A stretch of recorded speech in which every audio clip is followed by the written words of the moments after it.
नमस्कार दोस्तों, गणित विद आरजे में आपका स्वागत है। आज हम कक्षा 5 के मॉडल पेपर पढ़ेंगे। उसका ये पहला भाग रहेगा। इस भाग में हम गणित के मॉडल पेपर पढ़ेंगे।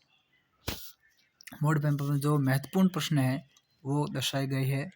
ध्यान से देखना और उन मॉडल पेपर को इस मॉडल पेपर को समझना है। चलो दोस्तों, वीडियो को शुरू करने से पहले वीडियो को लाइक, सब्सक्राइब और शेयर कीजिए ताकि सभी के पास में ये वीडियो पहुंच सके। चलो वीडियो को हम शुरू करते हैं। चलो दोस्तों, शुरू करते हैं। प्रश्न क्रमांक 1। प्रश्न क्रमांक 1 की ओर मॉडल पेपर की ओर जाते हैं। तो ये कक्षा 5 के गणित विषय का मॉडल पेपर रहेगा, जिसमें आपका समय 2 घंटे 30 मिनट का रहता है और ये 80 नंबर का पेपर होता है। प्रश्न क्रमांक भाग 1 है इसका। भाग 1 में है आकृति एवं स्थान की समझ। तो पहले प्रश्न में आकृति और स्थान की समझ देखिए।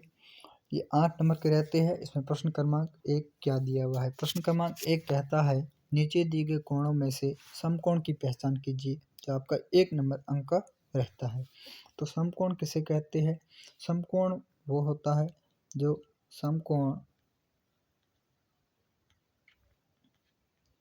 समकोण जो 90 डिग्री का होता है। समकोण क्या होता है? जो 90 डिग्री का होता है। 90 डिग्री का होता है उसे हम क्या बोलते हैं? समकोण बोलते हैं।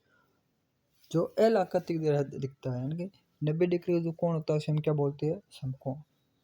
देखो दोस्तों, आगे चलते हैं प्रश्न क्रमांक 2 की ओर। प्रश्न क्रमांक 2 दिया है।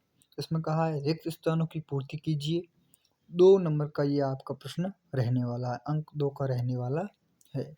इसमें जो पहला रिक्त स्थान दिया है वो दिया है समकोण से छोटे कोण।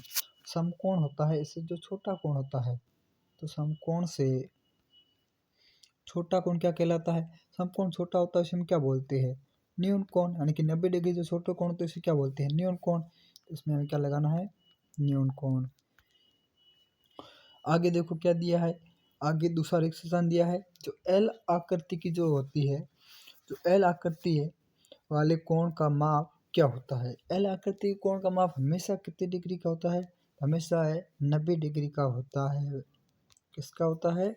90 डिग्री का। तो यहाँ आपको 90 डिग्री लिखना है। आगे देखो दोस्तों, प्रश्न क्रमांक 3 की ओर। प्रश्न क्रमांक 3 क्या कहता है? भुजाओं के आधार पर, यहाँ देखो थोड़ा मिसप्रिंट हो गया। भुजाओं के आधार पर त्रिभुज कितने प्रकार के होते हैं? त्रिभुज कितने प्रकार के होते हैं? तो भुजाओं के आधार पर त्रिभुज कितने प्रकार के होते हैं? तो भुजाओं के आधार पर त्रिभुज होते हैं हमारे, भुजाओं के आधार पर त्रिभुज होते हैं वो 3 प्रकार के होते हैं। कितने प्रकार के होते हैं? 3 प्रकार के होते हैं। तो कौन कौन से होते हैं? तो पहला है आपका समबाहु। कौन सा होता है? समबाहु। दूसरा है, तो दूसरा कौन सा होता है? समद्विबाहु। समद्विबाहु। तीसरा कौन सा होता है? तो तीसरा आपका होता है विषमबाहु। विषमबाहु। तो तीनों के परिभाषा समझते हैं। समबाहु किसे कहते हैं? ऐसा त्रिभुज जिसकी सभी भुजाएं समान हो उसे हम क्या बोलते हैं? समबाहु। ऐसा त्रिभुज जिसमें 2 भुजाएं समान हो उसे हम बोलते हैं समद्विबाहु त्रिभुज। ऐसा त्रिभुज जिसकी सभी भुजाएं असमान हो उसे हम क्या बोलते हैं? विषमबाहु त्रिभुज। चलो दोस्तों, प्रश्न क्रमांक 4 की ओर चलते हैं। प्रश्न क्रमांक 4 की ओर चलते। प्रश्न क्रमांक 4 क्या कहता हमसे? तो वो ये आपका भाग 2 रहने वाला है। इस भाग में संख्या ज्ञान की समझ के प्रश्न रहने वाले हैं जो आपके 16 नंबर के आने वाले हैं। इसमें जो चौथा प्रश्न दिया है, प्रश्न क्रमांक 4 जो दिया है वो दिया है संख्या 85,032 को शब्दों में लिखिए। तो संख्या 85,032 85,032 हजार, हजार,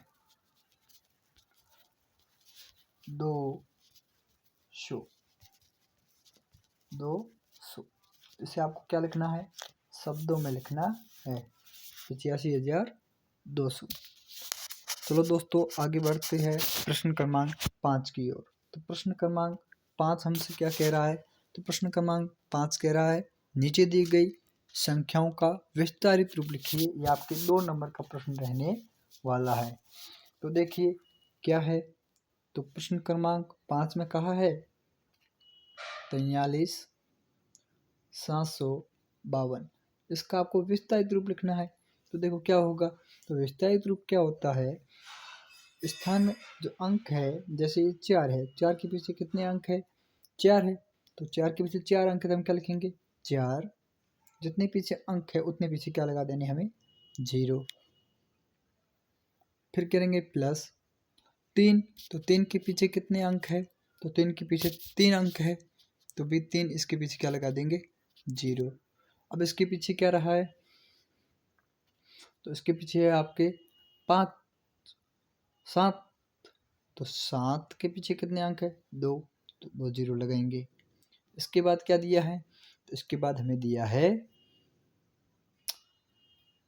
5, तो 5 के पीछे कितने अंक है, तो 5 के पीछे आपका 1 अंक है, तो 1 0 लगाना है। इसके बाद क्या दिया है 2, तो 2 के पीछे कितने अंक है, तो 2 के पीछे तो अंक है ही नहीं, तो 2 है जैसे का जैसा वापस लिखना होता है। तो इसे ही क्या कहते हैं हम, विस्तारित रूप कहते हैं।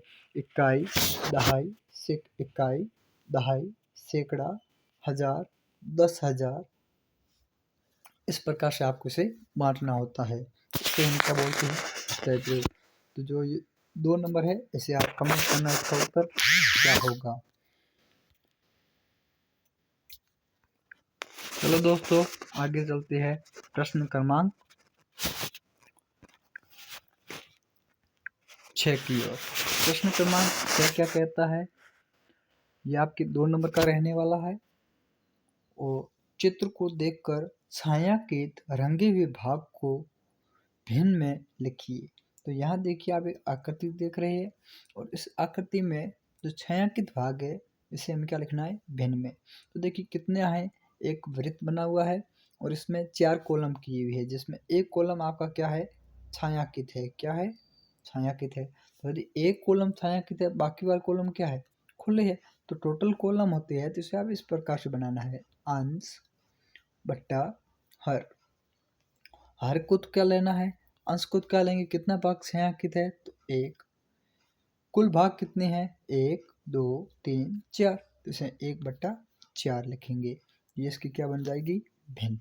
चलो दोस्तों आगे चलते हैं प्रश्न क्रमांक 7 की ओर। प्रश्न क्रमांक 7 क्या कहता है, प्रश्न क्रमांक 7 कहता है कि दी गई भिन्नों के बीच उचित चिन्ह का छोटा, बड़ा और बराबर लगाइए।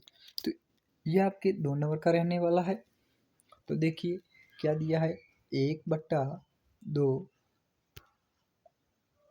और 1/4, दोनों के बीच में क्या आएगा चिन्ह, देखिए 1/2 और 1/4, इसमें से बड़ी, दोनों में अंश क्या है समान है, तो जिसका हर छोटा होता है वो भिन्न क्या होती है बड़ी। देखिए ये कितना दिया है 3/5 और 3/5, दोनों भिन्न क्या है समान है, तो यहाँ बराबर का चिन्ह लगाएंगे। चलो दोस्तों आगे देखते हैं प्रश्न क्रमांक 8 की ओर। प्रश्न क्रमांक 8 हमसे क्या कहता है, निम्न भिन्नों को शब्दों में लिखो। कुछ भिन्ने दी है, हमें क्या लिखना है शब्दों में। देखिए पहली भिन्न क्या दी है 1/4, हम इसे क्या लिखेंगे 1/4 है ना। दूसरा क्या दिया है 2, दूसरी क्या दी है 2/4, तो हम इसे लिखेंगे 2/4 है ना। तीसरी क्या दी है 3/4, 3/4, वापस ले लेते हैं 3/4। तो 3/4 को कैसे लिखेंगे, तो लिखेंगे 3/4 4। चलो दोस्तों, आगे बढ़ते हैं प्रश्न क्रमांक 9 की ओर। प्रश्न क्रमांक 9 क्या कहता हमसे?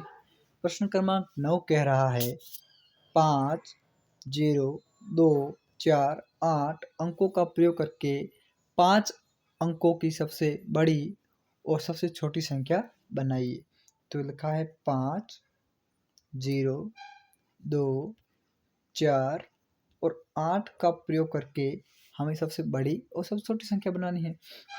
तो सबसे पहले सबसे बड़ी बनाते हैं। सबसे बड़ी, सबसे बड़ी, तो सबसे बड़ी देखिए क्या बनेगा 8। उसके बाद में क्या आएगा? सबसे बड़ी कौन है? 8। अच्छा, ये चिन्ह नहीं लगाना है क्योंकि हम संख्या बना रहे हैं। तो 8 के बाद में क्या आएगा? 8 के बाद में आएगा 5। 5 के बाद में क्या आएगा? 5 के बाद में 4। 4 के बाद में क्या आएगा? 2। 2 के बाद में क्या आएगा? 0। तो ये आपके 5 अंकों की सबसे बड़ी संख्या बन जाएगी। अब छोटी क्या बनेगी? तो छोटी देखिए, छोटी क्या बनेगी? छोटी में हमेशा ध्यान रखना है कि 0 कभी भी पहले नहीं आएगा। तो सबसे पहले इसमें छोटी संख्या कौन है 0 के बाद में? तो 0 के बाद में है आपका 2। 2 के बाद में कौन है? तो 2 के बाद में आपका 0 है ना। 2 के बाद तो छोटी संख्या कौन है? 0 है, तो 0 लिखना है। फिर क्या लिखेंगे? 4। फिर क्या लिखेंगे? 5 और फिर क्या लिखेंगे? 8। इस प्रकार से आपको इन प्रश्नों के उत्तर देने थे। आगे चलते हैं प्रश्न क्रमांक 10 की ओर। ये भाग 3 है आपका और इसमें आपको कहा गया है संक्रियाओं की समझ। ये आपके 24 नंबर के प्रश्न रहने वाले हैं। इस प्रकार के प्रश्न आपके 24 नंबर के रहने वाले हैं। तो प्रश्न क्रमांक 10 आपसे क्या कहता है? प्रश्न क्रमांक 10 आपसे कहता है हल कीजिए जोड़ और घटाओ। तो पहले हम जोड़ करते हैं। क्या दिया है? ये आपके 4 नंबर के प्रश्न रहने वाले हैं। 8, 7, 6, 5। इसमें आपको 1, 2, 3 और 4 को जोड़ना है ना। 5 में हम 4 को जोड़ेंगे, कितना हो जाएगा? कितना हो जाएगा? तो 5 में 4 को जोड़ा तो आपका 9 हो जाएगा, है ना। 6 में 3 को जोड़ेंगे, कितना हो जाएगा? 9। 7 में 2 जोड़ेंगे, कितना हो जाएगा? 9। और 8 में 1 जोड़ेंगे, कितना हो जाएगा? 9। इसी प्रकार से आगे देखिए, आगे क्या दिया है? तो आगे दिया है 5000 में आपको 2550 को क्या करना है? घटाना है। 0 में से 0 घटाया तो कितना रह गया? 0। यहाँ देखो नहीं घट रहा है तो 5 किसको उधार देगा? 0 को। 0 किसको देगा? इस 0 को। तो यहाँ कितना हो गया? 10। 10 में से 5 गया, पीछे कितना रहा? 5। यहाँ कितना हो गया? 9। 9 में से 5 गया, पीछे कितना रहा? 4। यहाँ कितना हो गया? 4। 4 में से 2 गया, पीछे कितना रहा? 2। तो ये आपका आ जाएगा 2450। चलो दोस्तों, प्रश्न क्रमांक 11 की ओर आगे बढ़ते हैं। प्रश्न क्रमांक 11 कहता है देवनागरी लिपि के अंकों का प्रयोग करते हुए योग कीजिए। ऐसा प्रश्न आपका 4 नंबर का रहने वाला है। इसमें देखो कुछ जोड़ दी है जो देवनागरी लिपि में है और वो कुछ इस प्रकार की दी हुई है। ऐसी जोड़ हमें करनी है। देखिए कैसे करेंगे। ये कितना है? 6। 6 में 1 जोड़ा, कितना हो जाएगा? 7। यहाँ कितना दिया है? 5। 5 में 2 जोड़ेंगे तो कितना हो जाएगा? 7। यहाँ कितना दिया है? 4। 4 में 3 जोड़ेंगे तो क्या होगा? 4 में 3 जोड़ते हैं तो क्या होता है? तो 4 में 3 जोड़ेंगे, कितना हो जाएगा? 7। तो ये कुछ 7 इस प्रकार का होता है, ठीक है। अभी इसमें सही नहीं लिखा जा रहा है, कुछ 7 इस प्रकार का होता है। आपको 1 से 10 तक भारतीय गिनती का ज्ञान होना चाहिए। चलो आगे देखते हैं प्रश्न क्रमांक 12 की ओर। प्रश्न क्रमांक 12 कहता है, ऐसा प्रश्न आपका 4 नंबर का रहने वाला है। प्रश्न क्रमांक 12 कहता है एक पेन का मूल्य 12 रुपये है। ऐसे ही 15 पेनों का मूल्य, कुल मूल्य क्या होगा? तो एक पेन कितने की है? एक पेन है हमारी 12 रुपये की, है ना। तो 15 पेनें कितने की हो जाएगी? तो 15 पेनें हो जाएगी हमारी, 15 पेनों का मूल्य हो जाएगा हम क्या करेंगे, एक पेन के मूल्य से 15 पेनों के मूल्य को गुणा कर देंगे। तो हम 12 की गुणा कर लेंगे 15 से, है ना। गुणा कीजिए, 15 का पढ़ा दो, आप बोलिए 15 एकम 15, 15 दो में कितना होता है, तो 15 दो में होता है 30, 30 का 0 कितना हासिल गया 3, 15 को गुणा 1 से किया, 15 में 3 कितना हो गया 18, तो 180 रुपये, 180 रुपये। चलो दोस्तों, आज के लिए इतना ही। अगले वीडियो में मिलेंगे फिर से, और पीछे जो प्रश्न बचे हुए हैं उन प्रश्नों को हल करेंगे। धन्यवाद दोस्तों, नेक्स्ट वीडियो के लिए इंतजार। धन्यवाद।